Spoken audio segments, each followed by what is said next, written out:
Les festes més ancestrals que trobem al Matarranya, tant del cicle d'hivern com el d'estiu, estan estretament lligades a la foguera, al foc, element purificador i renovador vinculat al cicle de la vida. Donem la benvinguda a l'estiu rendint culte al sol, amb fogueres de Sant Joan, i celebrem el solstici d'hivern també al voltant del foc, en comunitat i veient com a poc cada dia tenim uns instants més de llum. Al Matarranya el moment més emblemàtic és Sant Antoni, la festa d'hivern per antonomàsia, que s'estén per tota la geografia de la comarca.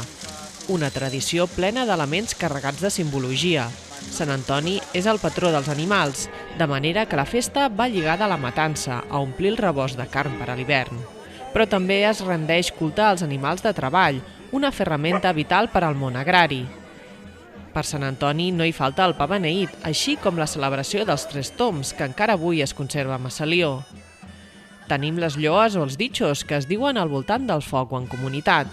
Està amb la plega i l'oferta, i tampoc hi poden faltar eixos elements de l'inframón que reapareixen tots els anys per Sant Antoni, els diablets.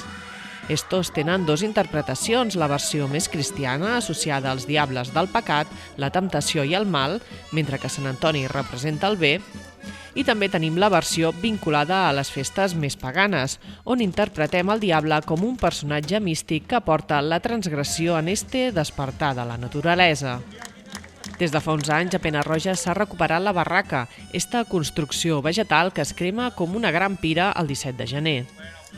Enguany, Sant Antoni cau en dissabte i la majoria de pobles respectarà la data per celebrar la festa. Així doncs, este cap de setmana el Matarranya s'omplirà de foc i festa.